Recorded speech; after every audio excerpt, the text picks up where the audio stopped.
भारतीय शास्त्रीय संगीत के चोटी के गायक महेश काले जब सुर लगाते हैं तो आत्मानंद की अनुभूति होने लगती है। इसलिए उनकी पहली ही फिल्म के पार्श्व गायन के लिए उन्हें राष्ट्रीय पुरस्कार से सम्मानित किया गया। आपने सिर्फ 3 वर्ष की आयु में 5,000 से अधिक श्रोताओं के सामने अभंग गायन कर वाह वाह बटोरी। आपकी प्रथम गुरु आपकी माताजी श्रीमती मिनल काले और विख्यात गायक पंडित जितेंद्र अभिषेकी जैसे पारंपरिक शास्त्रीय संगीत के साथ उपशास्त्रीय संगीत की भी शिक्षा प्राप्त की। पुणे यूनिवर्सिटी से इंजीनियरिंग की डिग्री और अमेरिका की सेंटा क्लारा यूनिवर्सिटी से एमएस की 2 अलग अलग डिग्रियां हासिल की। इन सब के साथ साथ आपने अपनी संगीत साधना भी अखंडित शुरू रखी। अमेरिका में आपके पास देश विदेश के विद्यार्थी संगीत सीखने आते हैं। उसी प्रकार आपने देश विदेश के दिग्गज कलाकारों के साथ कार्यक्रम भी प्रस्तुत किए। आपने गायन के अलावा संगीत नाटक में भी अभिनय किया। कट्यार काळजात घुसली इस नाटक के अमेरिका से भारत में आकर 100 से भी अधिक ज्यादा शोज किए। सूर नवा ध्यास नवा इस टीवी शो के परीक्षक के रूप में आप अनेक युवा कलाकारों के प्रेरणा स्थान बने हैं। कोरोना के इस कठिन समय में भी आपने अपनी संस्था आईसीएमए के माध्यम से भिन्न भिन्न कलाकारों को अपनी सांगीतिक प्रस्तुति करने का मौका और स्कॉलरशिप प्रदान की। तो इस संगीत कार्यक्रम के माध्यम से आनंदोत्सव मनाने वाले और साथ ही कलाकार और श्रोताओं को भी उसमें शामिल कर लेने वाले महेश काले जी को हार्दिक शुभकामनाएं। नमस्ते। अपनी जादुई आवाज से और संगीत के माध्यम से सारे रसिकों के दिल पर छा जाने वाले महेश काले जी के साथ आज हम चर्चा करेंगे। तो महेश जी, आपका स्वागत भी है तो अभिनंदन भी है। धन्यवाद। आपको राष्ट्रीय पुरस्कार मिला,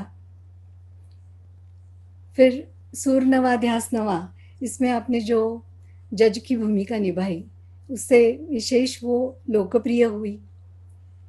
देश विदेश में आप जो बहुत एक से एक बढ़िया कार्यक्रम करते रहते हैं, प्रोग्राम्स करते रहते हैं, और आईसीएमए का जो अभी आपने जो प्रोजेक्ट किया, तो ये सारे जो प्रोग्राम्स हैं इंडिकेट करते हैं कि आपकी लोकप्रियता और उसकी ऊंचाई, बहुत ऊंचाई पर है लोकप्रियता, और विशेष यूथ के लिए तो आप आइडॉल है। तो ये जो आपका सारा जर्नी रहा, इसमें आपका मोटिवेशन क्या रहा? जैसे किसी कलाकार को प्रसिद्धि मोटिवेशन रहता है, किसी का होता है संगीत का प्रचार करना, किसी का होता है पैसा, किसी का होता है अपनी भावनाओं को पहुंचाना। तो आपकी प्रोसेस विशेष क्या रही? एक्चुअली ऐसे बताना थोड़ी दिक्कत वाली बात है। मेरा मोटिवेशन अगर आप सोचे तो मुझे संगीत उस आयु से मेरे साथ जुड़ा हुआ है जिस आयु में आपको मोटिवेशन इस शब्द का अर्थ भी मालूम नहीं होता है। तो पहली बात तो संगीत मेरे लिए एक वो जगह थी जहाँ पे मैं अगर खुश हूँ और जाऊंगा तो मेरी खुशी बढ़ती थी। मुझे पीड़ा है तो पीड़ा कम होती थी। किसी भी तरह का मेरी मानसिकता थी तो उसके परे जाके संगीत एक मेरे लिए खास जगह बनाता था जिसमें मैं खुद को बहुत महफूज व्यतीत करूं।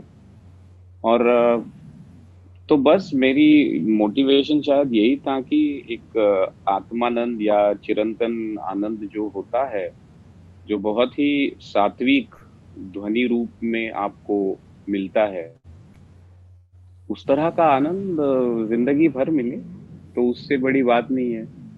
तो शायद यही मोटिवेशन होगा। और हर दफे हर बारी आपने जैसे जिक्र किया, या वो महफिल का गाना हो जब हम व्यासपीठ पे बैठ के गाते हैं, या आईसीएमए जैसी नॉन प्रॉफिट से गाने की सेवा करने की कोशिश करते हैं, हर किसी आयाम में संगीत के साथ जुड़ना, उसके साथ कुछ भी काम करना मेरे लिए एक सेवा का काम है, भगवान तक पहुंचने का एक जरिया है।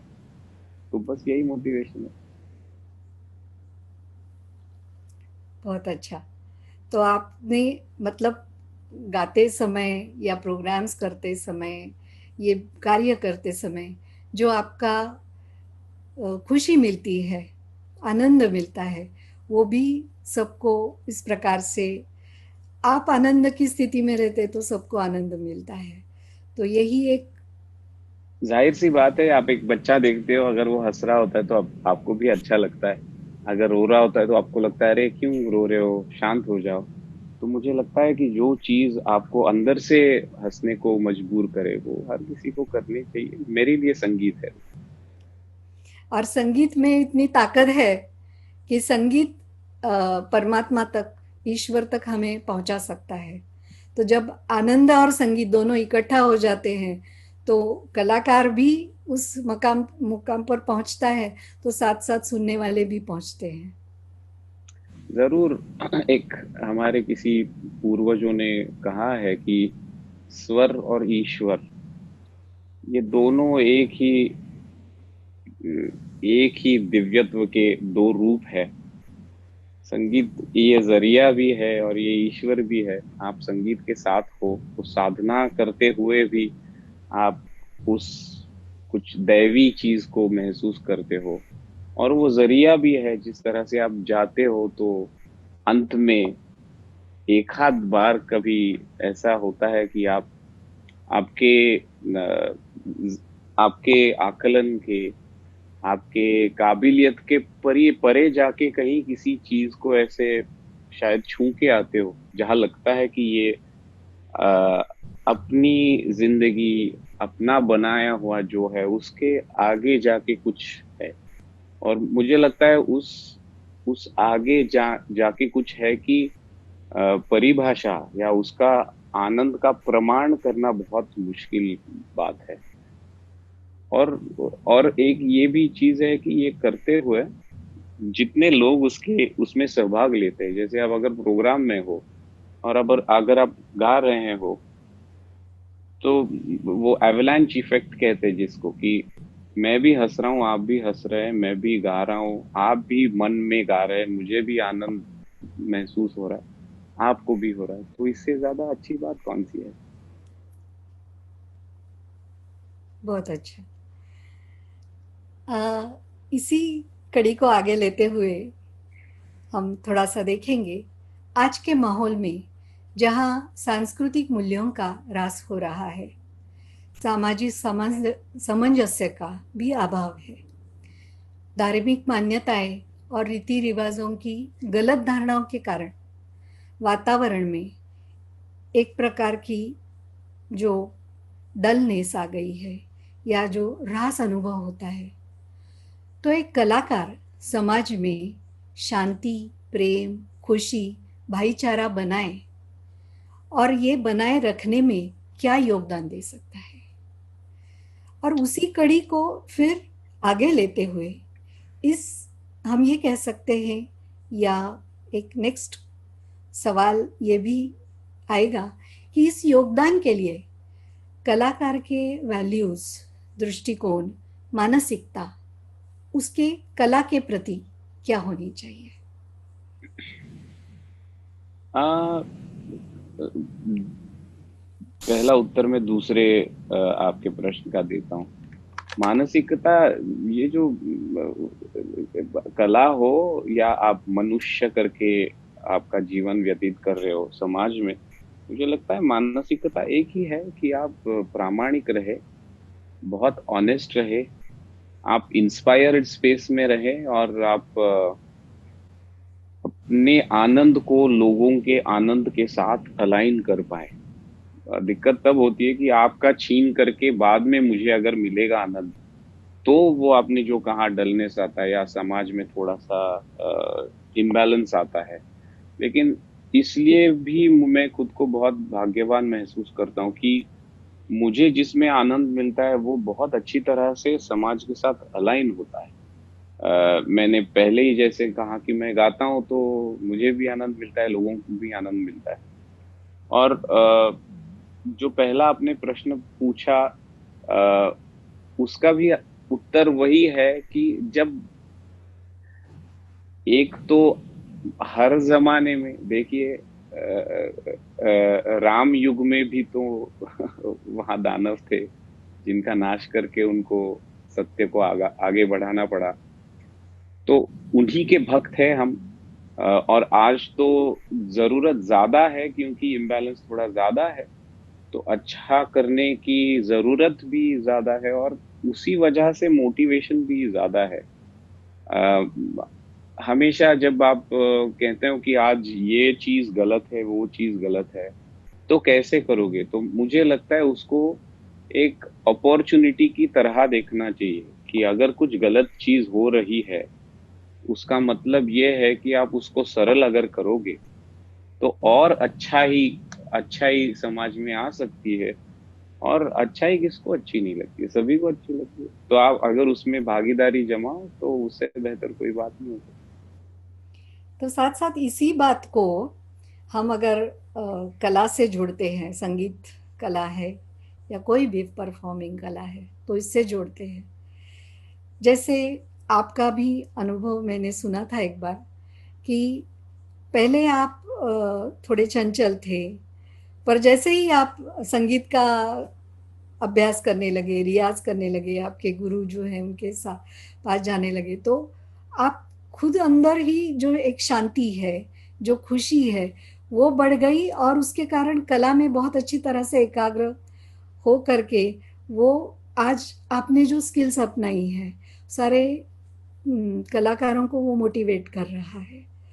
और फिर साथ साथ आपने भी ऐसे कोई प्रोजेक्ट्स किए कि जिसके कारण जो हम कहते हैं कि आपकी जो कला है और साथ आपकी जो पर्सनालिटी है, तो दोनों को मिला करके उसका बाकी कलाकारों के ऊपर किस प्रकार से प्रभाव या इन्फ्लुएंस हो जाता है, तो वो थोड़ा सा आप अनुभव बताइए। आ, एक मुझे लगता है मैं बहुत ही सर्वसाधारण, जैसे आम लोग होते हैं वैसे ही मेरी परवरिश हुई है। तो जैसे हर कोई बच्चा थोड़ा सा चंचल होता है कम आयु में, और उसको जो अपना पसंद का जब खिलौना मिल जाता है तो वो शांत हो जाता है। मेरे लिए शायद गाना वो खिलौना था तभी से। और मुझे लगता है कि पहला, आप अगर खुद को खुश या मोटिवेटेड नहीं कर सकते हो तो लोगों को करने का अगर प्रयत्न भी करो तो वो चिरकाल नहीं हो सकता। तो पहला जो जिम्मा था मेरे ऊपर, ये था कि खुद का सच जो है वो ढूंढो। और वो ढूंढते हुए इस तरह से ढूंढो कि वो उ- उस खोज में किसी और का नुकसान ना हो। और जैसे मैंने कहा, कला एक ऐसा क्षेत्र है कि आप, फोन आला वाला, जैसे मैंने कहा कि कला एक ऐसा क्षेत्र है कि आप, मुझे लगता है ये आनंद बांटने का बहुत सिंपल सा जरिया है। अगर एक महर्षि जी ने बहुत बड़ी अच्छी बात कही थी, एक मेरे महफिल में आए थे वो, उन्होंने कहा हम जब ध्यान लगाते हैं तो उस अवस्था में हम जब जाते हैं तो हमें आनंद आता है, लेकिन आप गाते हो तो आपका भी ध्यान लगता है और लोगों का भी ध्यान लगता है। तो मुझे लगता है कि मैं और किसी का ध्यान लगाने के लिए या किसी को मोटिवेट करने के लिए खास कुछ चीज करता नहीं हूँ, लेकिन मगर हाँ, अगर बाकी के कलाकारों को या बाकी के लोगों को ऐसी कुछ चीज मुझ में नजर आती है जिसकी वजह से वो खुद को मोटिवेट करे, तो वो प्रेरणा और प्रोत्साहन जरूर देता है कि जो चीज में अंदर मुझे सही लग रही है और करते हुए उसमें एक ऊर्जा महसूस हो रही है, वही ऊर्जा अगर लोगों को भी महसूस हो रही है तो ज़रूर करते रहना चाहिए। ये मेरी सर्वसाधारण धारणा है। और साथ साथ वो बात आती है कि जैसे इतने सारे जो स्टूडेंट्स हैं, आप मतलब हाँ, जो अपने हाँ, स्कूल, महेश काले स्कूल हाँ, एकेडमी जो है, उसके हाँ। इतने सारे स्टूडेंट्स हैं, तो उन तक भी तो पहुंचता है ना ये। हाँ, मतलब कैसे है ना, वो वही बात है कि आप जैसे हो, अभी स्टूडेंट्स तो देखिए कि प्रोग्राम में तो लोग थोड़ी दूर से सिर्फ आपको कला आपकी सादर पेश करते हुए सिर्फ देखते हैं। लेकिन अभी जिन स्टूडेंट्स की आपने बात कही वो तो मेरे घर का हिस्सा बन गए हैं, क्योंकि हर हफ्ते दर हफ्ते अनेक वर्षों के लिए अम, हम जुड़े हुए हैं एक परिवार की तरह से। और फिर आप गाते हुए नहीं, बात करते हुए, या आप और सब अनेक बाकी के सब काम जब हाथ में लेते हो तो वो करते हुए जब एक दूसरे को हम ऑब्जर्व करते हैं तो उस ऑब्जर्वेशन से आपको पता चलता है कि कैसे है क्या है। तो मुझे लगता है कि एक समदृष्टि रखने वाले लोग अपने आप से इकट्ठा होते हैं उस तरह से। जब लोग ज्यादा ज्यादा इकट्ठा होते तो और भी आनंद द्विगुणित होता ये जो आपने बात कही, तो उसी से रिलेटेड जो ब्रह्मा कुमारी एक स्पिरिचुअल है। हाँ, हाँ, ऑर्गेनाइजेशन, तो हाँ, इसमें जानता हम हूँ। कुछ ऐसे स्पिरिचुअल स्टडीज जो होते हैं, उसमें हम हमेशा ये कहा जाता है, अ, परमात्मा गाइडेंस देते हैं, मार्गदर्शन करते हैं। तो उन्होंने एक बहुत सुंदर पॉइंट बताया है कि अपने पास जो गुण है आत्मा के अलग अलग, तो उन गुणों को हम औरों तक पहुंचाते हैं या पहुंचते हैं औरों तक, तीन माध्यम से पहुंचते हैं। जैसे हम बोलते हैं तो हम्म, बोलने से उन तक वो बात पहुंचती है, ये एक बात हो गई।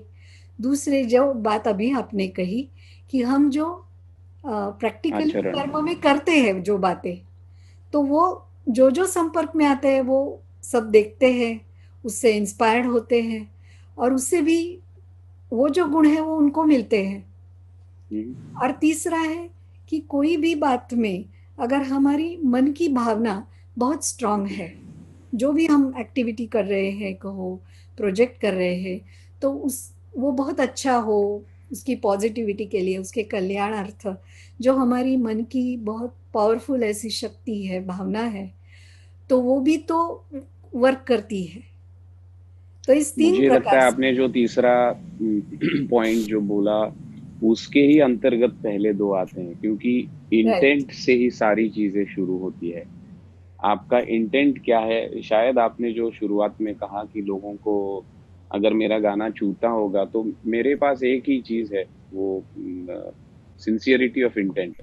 उसमें जो प्रामाणिकता है, मैं हर मेरी जो प्रार्थना होती है भगवान को तो वही होती है, ना कि ये कि मैं और ज्यादा अच्छा अच्छा ज्यादा लोगों तक गाऊं या कुछ मुझे अवार्ड्स मिले। ये प्रार्थना नहीं होती। मेरी प्रार्थना हमेशा से यही है कि जो सिंसियरिटी ऑफ इंटेंट मुझ में है, जब भी मैं कोई एक कार्य हाथ में लेता हूँ या किसी भी व्यासपीठ के ऊपर जाता हूँ, तो वो सिंसियरिटी ऑफ इंटेंट अगर बरकरार होगी तो बोलना और आचरण ये सारी चीजें अपने आप से उसके अंदर अलाइन हो जाती है। If the intent is severe enough, अगर आपकी मनीषा बहुत दृढ़ है तो वो दृढ़ मनीषा आपसे सही चीज करा के ही लेती है। तो इसीलिए मैंने जैसे कहा कि स्टूडेंट्स से गांधी जी ने कहा है be the change you want to see. तो उस तरह से आप आपको खुद को सराउंड करें उस तरह से, उस चीजों से जिससे आप इंस्पायर्ड रहे, जिनको आप सही तरीके से सही डायरेक्शन में लेके जा सके। इस चीजों से आप सराउंडेड रहिए। और मैं कोशिश करता हूँ कि या वो कार्य होगा या वो लोग होंगे, मैं अपने आप को खुद को सराउंड करके रखूं इन सारी चीजों से। इसी से रिलेटेड मैं एक बात और आपसे हम समझना चाहेंगे कि जरूर। आपका जो परफॉर्मेंस है, जो आज आप परफॉर्मेंस करने वाले हैं, तो उसके पहले से, परफॉर्मेंस के पहले ही जो बात मन मन से तो वो शुरू हो जाता है पहले से ही। हम्म। तो वो जो पहले वाली प्रिपरेशन है परफॉर्मेंस करते समय और परफॉर्मेंस के बाद, जब ऑडियंस या श्रोताओं से उसका रिस्पांस मिलता है, तो ये सारी जो प्रोसेस है ये आपकी कैसे होती है, सुनना चाहेंगे हम। मतलब इसमें आपकी मानसिकता कैसे होती है? हर आपने ये जो प्रोसेस बोला वो हर एक आयु की तरह है। जैसे बच्चे का जन्म होना, पलना और उसका उसी इसमें विलीन होना जो है, उसी तरह का ये प्रोसेस है मुझे लगता है। क्योंकि वो आहट जो घर में आप प्रार्थना करके अपने बड़े बुजुर्गों के पैर छूते हो, वहीं से उसकी शुरुआत होती है। ना कि आप ग्रीन रूम पहुंचे या उस माहौल में जाए। उस माहौल की जब आहट होती है, आप घर छोड़ते हो, तब तब से ही होती है। वो समझिए कि वो कॉन्सेप्ट का जन्म होता है उस मौके पे।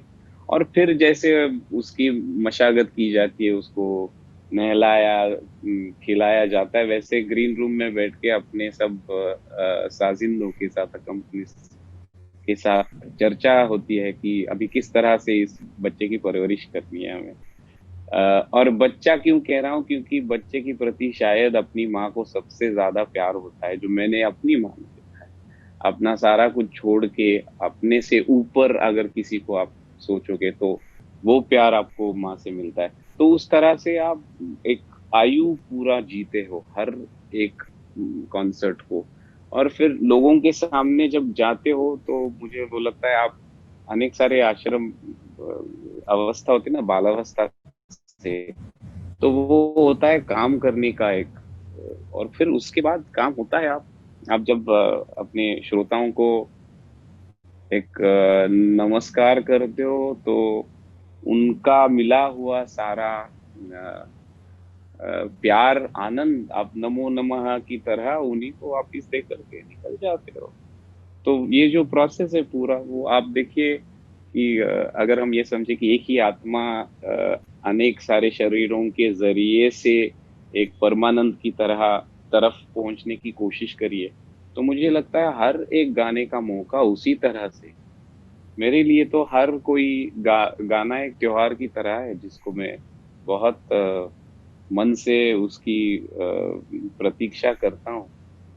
और वो त्योहार खत्म होता है, तो उस त्योहार मनाने का आनंद लेकर के घर में चला जाता हूँ, अगला त्योहार होने की प्रतीक्षा में।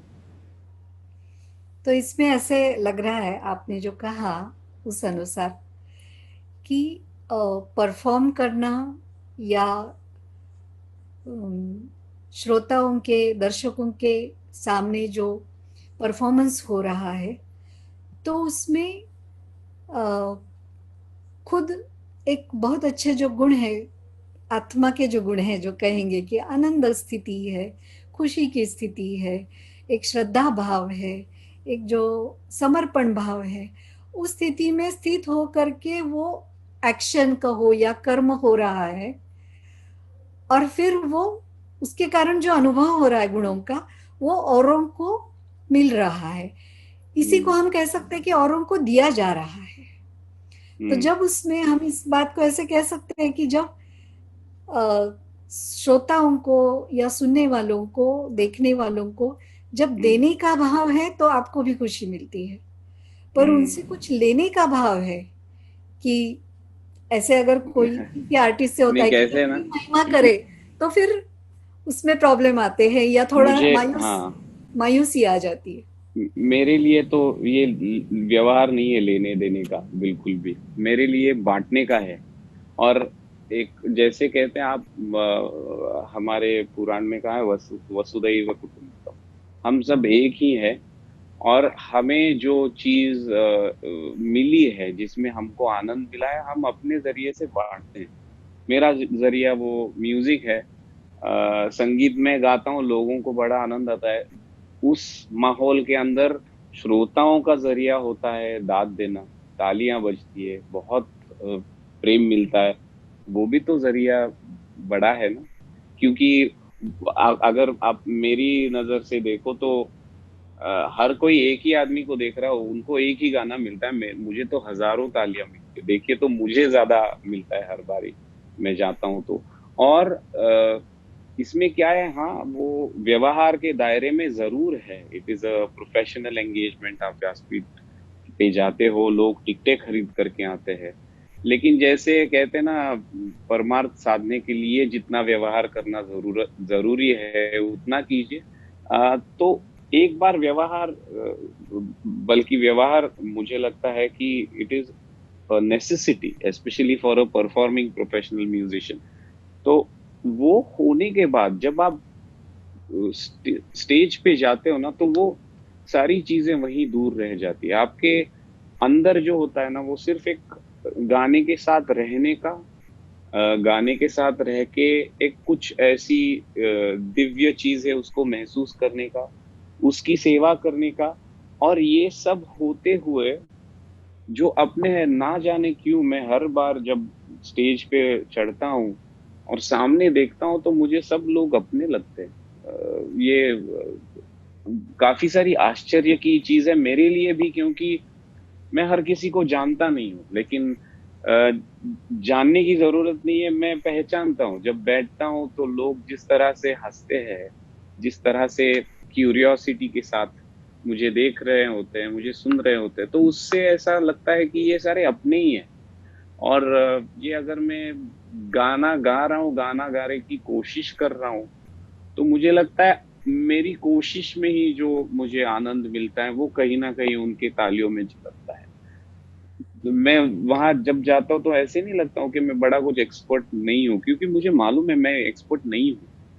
हाँ, आप जैसे आप रोज एक काम करते हो तो उस काम के साथ आपको थोड़ा सा स्किल डेवलप होता है, वैसे ही शायद मेरा हुआ होगा। लेकिन मेरा वो स्किल दिखाना या मैं क्या चीज कर सकता हूँ, ये दिखाने की कहीं भी मनीषा नहीं होती। हाँ, होती है एक आध बार की एक चीज मुझे या तो मिली, जो मुझे ही कभी कभी सरप्राइज करे, जो मैंने नहीं किए, तो वो करने में जो स्किल लेवल लगती है, वो एक्सपीरियंस करने में और उसको शेयर करने में जरूर कभी कभी होता है।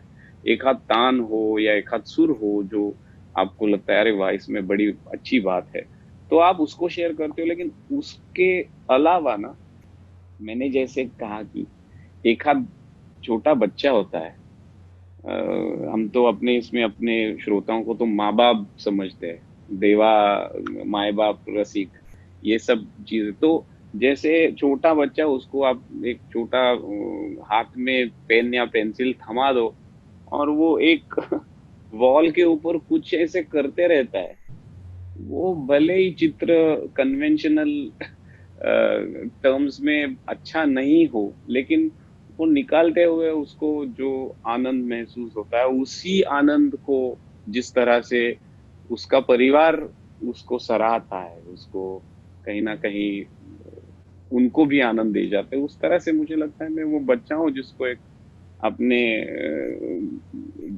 बड़े फेवरेट पेन के साथ एक बड़ा सा वॉल मिल गया जिसको, जिसके ऊपर वो कुछ भी, और लोग समा लेते हैं वो बड़े आनंद के साथ। तो जो रिलेशन की बात आपने कही कि पता नहीं उनका और मेरा रिलेशन क्या है, पर वो अपने लगते हैं, तो उसका उत्तर हाँ तो यही मिल गया कि जैसे दो कलीग्स या तीन कलीग्स ऑफिस में एक प्रोजेक्ट पर काम कर रहे हैं, तो उस प्रोजेक्ट के कारण उनका आपस में रिलेशन कहो, एक हाँ, वर्किंग एकम पार्टनर का बन बहुत्वाम, जाता सब है। एक ही है। वैसे ही बात हो गई कि संगीत यहाँ से प्रोपोगेट हो रहा है, वहां से वो सुन रहे हैं, उसका रिस्पांस दे रहे हैं, और दोनों ही आनंद का, खुशी का माहौल कहो या आनंद का और खुशी का अनुभव कर रहे हैं। हम्म। तो जैसे ये है कि परमात्मा जो है या ईश्वर जो है, वो तो आनंद के सागर है। तो जहाँ आनंद रिले हो रहा है, उनका प्रेजेंस, क्योंकि वो सागर है तो उनका बस प्रेजेंस वही प्रार्थना आ है। ही आ जाता है। तो वो जो सारा वाइब्रेशन बन जाता है, तो उसके कारण जो जो है वो एक दूसरे के साथ वही आनंद का कहो या खुशी का जो माहौल है, उसके कारण भाईचारे की बात जो हमने कही हाँ वो बन जाती है, और हाँ, वही जब तक, कनेक्शन और बन मुझे जाता जब है। तक याद है आप आई हैं मेरे प्रोग्राम में, तो आपको शायद, अब मैं जब आपको ये सारी चीजें बयां कर रहा हूँ तो आपको शायद समझेगा कि मैं उस तरीके की चीज उस समय क्यों और कैसे करता हूँ, कि इतना ही है मेरे मन में, ज्यादा कुछ प्लानिंग प्लॉटिंग ये वो करके होता नहीं है। सरल आप रहो तो ज्यादा आई थिंक पोटेंट रहती है चीज। और एक बात थी, जैसे अभी कोरोना का महामारी का समय चल रहा है, तो इसमें हम विशेष देख रहे हैं कि परफॉर्मेंसेस इतने नहीं हो रहे, हम्म। जैसे स्टॉप ही हो रहे। तो कलाकारों की क्रिएटिविटी और पॉजिटिविटी बनाए रखने के लिए आपने जो आईसीएमए का प्रोग्राम चलाया, तो उसके हाँ। पीछे आपकी सोच क्या थी? इसको अगर विस्तार में समझाएंगे ना, तो बहुत लोग उससे इंस्पायर या प्रेरित होंगे। कैसे है, एक बड़ा बाढ़ अगर आता है तो पहले आप अपनी सारी चीजें, ठीक है ना, अपनी जान बचा के कहीं सुरक्षित रहने की कोशिश करते हो, और जैसी वो हो जाए तो आपके दिमाग में पहली चीज अपने लोग कैसे हैं, कहाँ है, ये आती है। तो सीधी सी बात है, जैसे कोरोना हुआ तो पहला कुछ समय गया खुद को बैलेंस करे। अभी सोसाइटी में जो चेंजेस आई हैं, जो बाहर आपने जैसे कहा कि बड़ा कोरोना काल है, बहुत अनसर्टेनिटी है, कहाँ से आ जाएगा कोरोना, किसको होगा, क्या होगा। तो पहले 15-20 दिन इसमें चले गए कि वो ग्रोसरीज की, वो मास्क पहनो, आप ग्लव्स पहनो, हर कोई चीज बाहर से लाते हो उसको सैनिटाइज करके करो, ये सारी चीजें करने। लेकिन उसके बाद जब थोड़ा सा ये सेटल हो गया, तो जाहिर सी बात है, मैं गाने वाला हूँ तो मुझे अपने गाने वाले सब बंधु है, भगिनी है, उनके बारे में जरूर ख्याल आएगा ना कि अरे अभी चरितार्थ साधने का जो काम है वो सभी का ठहर गया। और अ, अगर आप खुद के लोगों के लिए कुछ नहीं करोगे तो दूसरे लोगों से कैसे एक्सपेक्ट कर सकते हो। और मेरा सौभाग्य है कि आईसीएमए फाउंडेशन, ये जो हमने यहाँ नॉन प्रॉफिट ऑर्गेनाइजेशन शुरू की है, तो मेरे पास कुछ काम करने का एक जरिया भी था। तो हमने सोचा कि क्यों ना इस कठिन परिस्थिति में हम एक अवार्ड्स शुरू करें। तो हमने आर्टिस्ट अप्रिसिएशन अवार्ड, देखिए कलाकार को दो चीजें मूलतः उनकी जरूरत होती है। एक तो चरितार्थ साधना, जैसे हर किसी को, क्योंकि गाना खा के तो पेट नहीं भरता है, जब भूख लगती है तो अन्न ही चाहिए। अन्न वस्त्र निवारा जैसे कहते हैं, वो सारे लोगों को चाहिए, वैसे कलाकार को चाहिए। लेकिन उसकी सहूलियत के बाद भी उनको और एक चाहिए, उनके कला को एक प्रदर्शन करने का या बांटने का जरिया चाहिए। तो हमने दो चीजों का इसमें समावेश किया था। एक आर्टिस्ट अप्रिसिएशन अवार्ड, जिसमें 25,000 रुपए की पूंजी, हमने 25 लोगों को पैन इंडिया, दिल्ली से चेन्नई और बंगाल से राजस्थान, सारी जगहों से लोगों, कुछ चुने, कुछ ऑनलाइन एप्लीकेशन के जरिए से आए, और उनको हमने सारे लोगों के साथ ये अवार्ड्स बांटे। और दूसरी जो चीज थी कि अभी इस कठिन परिस्थिति में अपने खुद के श्रोताओं तक पहुंचना भी बहुत मुश्किल है। हाँ, काफी सारे लोग सोशल मीडिया पे हैं, लेकिन ऐसे काफी सारे हैं जो नहीं। और फिर आप आपके घर से आके उन्हीं लोगों के सामने कितना गाएंगे बजाएंगे, है ना। आप आम भी रोज खाओ तो 3 महीने के बाद जो पहले दिन खाया था उतना आनंद नहीं दे पाता है। तो मुझे लगा क्यों ना ये अपना आम ऐसे लोगों को खिलाया जाए जिन्होंने शायद वो नहीं खाया हो। इसलिए आईसीएमए का हमने यहाँ पिछले 8-10 सालों से काम चल रहा है, कॉन्सर्ट्स करते हैं, अपने कल्चर को रिप्रेजेंट करने की कोशिश करते हैं परफॉर्मिंग आर्ट्स के जरिए से। तो ऐसे काफी सारा ऑडियंस है वेस्टर्न वर्ल्ड में, जिन्होंने काफी, मुझे लगता है 99% लोगों को पहली बार सुना, तो ये एक डिस्कवरी का आनंद श्रोताओं को मिलता है। ये एक नए श्रोताओं को मिलने का आनंद कलाकार को मिलता है, और आईसीएमए को इसका एक माध्यम बनने का सुवर्ण योग मिलता है। तो मुझे लगता है ये इससे अच्छी बात क्या हो सकती है, और अभी करनी ज्यादा जरूरी है, क्योंकि अभी सहूलियत के साथ कहीं ना कहीं आनंद भी छोटा होता जा रहा है, और वो मुझे लगता है कि बहुत विकट परिस्थिति का एक द्योतक होता है, क्योंकि किसी भी चीज में आप देखिए, बचपन में I grow up as a very middle class family member. चीजें कभी कभी कम होती थी, लेकिन उसकी वजह से आनंद कभी कम हुआ नहीं। वो बांटते थे जिनके साथ थे, उसमें इतना आनंद आता था। तो फिलोसफी वही है, जो अपने पास है उसको बांट करके कहीं ना कहीं आप जब ये सारी चीजें बांटते हो तो आनंद बढ़ता जाता है। तो इससे अच्छी बात नहीं है मेरे मेरे लिए। तो हमने 25 लोगों को अवार्ड्स दिए, उनके परफॉर्मेंसेस ऑनलाइन हर शनिचर को 1 घंटे के लिए दो दो लोगों के हुए। ऐसे 4 महीने का ये कार्यक्रम तय हुआ, और उससे इतना आनंद हमको मिला, सारे लोगों को मिला, कि हमने सोचा है कि अभी एक सीजन 2 करके और 25 अवार्ड्स दिए जाएं, और महफिल सजाई जाए, और आनंद बांटा जाए। बहुत अच्छा, बहुत अच्छा। इसमें आपने जैसे अभी उल्लेख किया था अमेरिका में या फॉरेन कंट्रीज के जो है उन्होंने भी देखा, तो ये बात भी है कि अपना जो हिंदुस्तानी शास्त्रीय संगीत है, तो उसका आपने वहाँ जाकर जो संगीत का परफॉर्मेंसेस किए संगीत के, तो सिर्फ संगीत का प्रचार नहीं, लेकिन साथ साथ अपनी जो संस्कृति है इसका भी प्रसार विदेश में प्रसार और प्रचार पहुंचा। तो इसके बारे में आपके क्या विचार हैं? देखिए, अगर आपको संस्कृति का प्रचार करना चाहिए, तो उसके अंदर जो बहुत कम चीजें हैं, आप थोड़ी पूजा पाठ करोगे जाके और देख के, और लोग देखेंगे। उन पूजा पाठ के पीछे जो चलता है, वो अगर आप लोगों के साथ शेयर करो कि क्यों कर रहे हैं हम ऐसी सारी चीजें।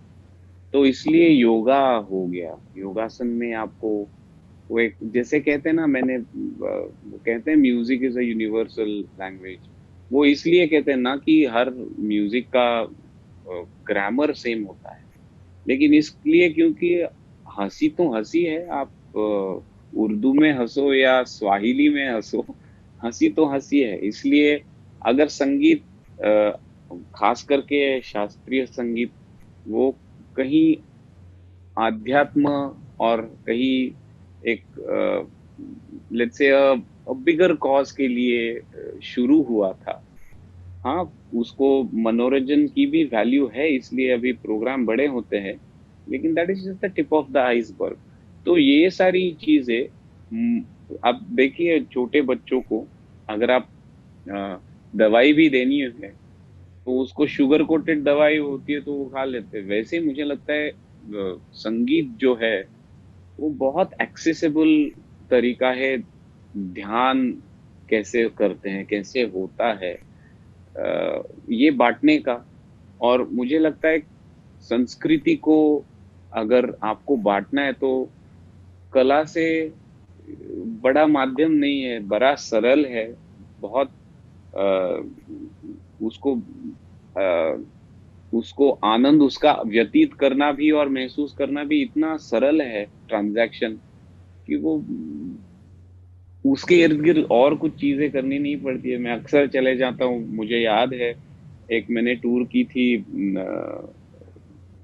Jackson Hole, Wyoming, Portland, Idaho, Montana. यहाँ पे हिंदुस्तानी लोग बड़े कम हैं, तादाद है ही नहीं। मैंने जितने कॉन्सर्ट्स किए, 11-12 कॉन्सर्ट्स, उसमें उसमें ज्यादा करके 3-4 इंडियंस आए होंगे। लेकिन उसमें जो यहाँ के लोग आते हैं उनको काफी बारी इंडियन म्यूजिक पता भी नहीं था। लेकिन जब ये है ना, अपना संगीत जो है वो एकदम 24 कैरेट, 24 कैरेट गोल्ड जिसको कहते हैं, उस तरह से है। बस उसकी जो खनक झलक है वो लोगों के सामने आए तो उनको खुद को महसूस होता है। तो आपके इस कहने से ये एक पॉइंट आता है, हम इस मकाम पे पहुंचे हैं कि कला क्या है जो हमें दिखती है। जैसे कोई अभिनय कर रहा है तो वो जो दिखती है वो, या अगर कोई गा रहे हैं तो वो जो हमें सुनाई देता है वो। मतलब कला हम्म, क्या है? जो दिखाई देती है वो कला है, या हम्म, जिसकी वाह वाह होती है वो कला हम्म, है, या जो उससे हम्म, हमें फीलिंग आता है, जो फील होती है वो कला हम्म। है। देखिए, जितना मुझे समझता है, आ, अवस्था के बगैर क्रिया मुमकिन नहीं है।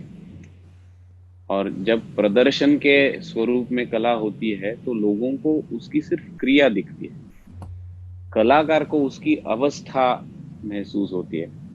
और उस अवस्था में रहना जो है, उसके बगैर वो क्रिया, जो कला जो लोगों तक पहुंचती है, उसका होना भी मुश्किल है। तो कला एक चीज नहीं है, कला ये सर्वव्यापी है। आप मुझे तो लगता है खुद को पहचानने के लिए, खुद के साथ सबसे ज्यादा पारदर्शी होने के लिए, आपको सेल्फ क्रिटिसिज्म से बच के ध्यान में अगर जाना है तो कला जैसा अच्छा बड़ा माध्यम नहीं है। क्योंकि आप देखो ना, बजा the best thing about music to me is, आपके सुर भी अगर ठीक नहीं लग रहे होंगे, आनंद जो मिलता है उसके पीछे का, वो बड़ा ठीक होता है। आप टूटा फूटा भी गाए गाए देखिए, लेकिन टूटा फूटा गाने के बाद जो आनंद आपको मिलता है वो अच्छा है। क्यों? क्रिया ये माध्यम है अवस्था को बरकरार रखने का। तो अवस्था जो आपकी है उसमें तो कुछ खोट नहीं है। भले क्रिया करते हो आप, दिख रहे और सुनाई दे रहे हो थोड़े से 19-20। तो मुझे लगता है कि कला, और अभी मैं जैसे गाता हूँ या पढ़ाता हूँ, सिखाता हूँ या खुद साधना करता हूँ, हर इसमें जो एक्सपीरियंसेस होते हैं, लोग आते हैं। मैं देखिए, मैं तो सिर्फ गा रहा हूँ आता हूँ ना, मुझे किसी को हील करना है या मुझे किसी को उनके दुख दर्द पे कुछ सोल्यूशन देना है, ये तो बिल्कुल मेरे दिमाग में नहीं होता। मेरे दिमाग में है कि हाँ, मैं प्रामाणिकता से अगर गाऊंगा तो उसका कुछ ना कुछ अच्छा ही असर होगा। लेकिन इतनी सारी चीजें हो रही है, तो इसका मतलब गाने के नॉन म्यूजिकल एडवांटेज भी बड़े सारे हैं। यही तो बात मुझे लगता है हर किसी ने गाना, जैसे कि योगासन करने वाला हर मनुष्य कोई योगी नहीं होता है, है। लेकिन योगा उनके और ध्यान, जब योगा कहते तो ध्यान धारणा जो आप हम करते हैं, वो हर कोई आदमी साधु या कोई योगी बनने की उसकी ख्वाहिश मनीषा नहीं होती है। उसी तरह से हर किसी को गाना गाना चाहिए, सीखना चाहिए। ना कि मैं कितना अच्छा गा सकता हूँ, गा सकती हूँ, या मुझे गाना आएगा नहीं आएगा। इसके आगे जाके मुझे लगता है गाना आए ना आए, सुना ही अच्छा। उसके पीछे का अगर आनंद आपको महसूस हो तो हर किसी को गाना चाहिए। और मैंने जितने लोग देखे उनको किसी ना किसी तरीके का गाना, या वो शास्त्रीय हो या ललित हो या वेस्टर्न हो, किसी ना किसी तरीके का गाना उनको एक छूता है। और एक खुद को खुद के साथ पीस करके, अपनी कठिनाइयां हो, अपना कॉलिंग हो, अपना रास्ता हो, वो सभी चीजें एक पारदर्शी स्वरूप के साथ दिखाने में मदद करते बहुत अच्छा। आपने जैसे अभी हमने इतने अलग अलग एंगल्स पे, दृष्टिकोण पे चर्चा की, तो अभी लास्ट में आप दर्शकों को, जो आर्टिस्ट है, उन उनको क्या आप उनके साथ क्या शेयर करना चाहेंगे? देखिए, मैं ऐसा कुछ जानता नहीं हूँ कि बहुत कुछ लोगों के साथ शेयर कर पाऊँ, लेकिन मुझे लगता है कि हर इंसान के अंदर एक इंटरनल कंपस कहिए, जिसको हम भगवान कहते हैं, वो बसा हुआ है। अ, तो खुद को अपनी हिंड्रेंस ना बनाए, उस भगवान की कही हुई चीज सुन ना पाए। तो जितनी अच्छाई आप में है, उसके साथ आप वक्त व्यतीत करो और सबके साथ बांटो। जो आपको चीज आनंद देती है, वो सभी को देगी। और अभी तो दौर ऐसा चल रहा है कि अ, हाँ, कष्ट तो सभी को है, लेकिन इतने अलग अलग लेवल के कष्ट हैं कि आपको अगर लग रहा है कि आपको बाहर घूमना नहीं हो रहा है, तो ऐसे कई कई सारे लोग हैं जिनके पास कच्चे घर हैं, लेकिन ऐसे भी है जिनके पास घर नहीं है। फिर ऐसे भी है जिनके पास घर नहीं है लेकिन वो ठीक ठाक है। फिर ऐसे भी है जिनके पास घर नहीं है और ठीक ठाक नहीं भी है, और उनमें से वो भी है, वो जीवित है, क्योंकि कहीं नहीं तो there is a lot to be thankful about. वो अभी का समय ऐसा है कि क्या नहीं है पे शायद ज्यादा फोकस करने की एक नेचुरल इंक्लिनेशन होगा। तो मुझे लगता है कि जब हम आनंदी होने की कोशिश करते हैं, तो क्या नहीं है उस पे फोकस करने की बजाय क्या है इस पे फोकस करते हैं। तो क्यों ना हम सब मिलके हमारे पास क्या है अच्छाई, उस पे फोकस करें, और बाद में जब ये कोरोना काल खत्म होता है, तो सबके साथ क्या है वो मिल बात के, मुझे लगता है वो द्विगुणित हो जाएगा आनंद। बहुत अच्छा, बहुत खुशी हुई हमने आपसे आपके साथ बात की। हमें भी आनंद मिला, खुशी हुई, तो साथ साथ सुनने वालों को, देखने वालों को भी ऐसे ही आनंद हुआ, मिला होगा, खुशी मिली ही होगी। तो आज हम यही समाप्त करते हैं आज का हमारा चर्चा का सत्र। अनेक और धन्यवाद। ब्रह्म थैंक यू। कुमारी के सारे बंधु भगिनी को मेरा सादर प्रणाम।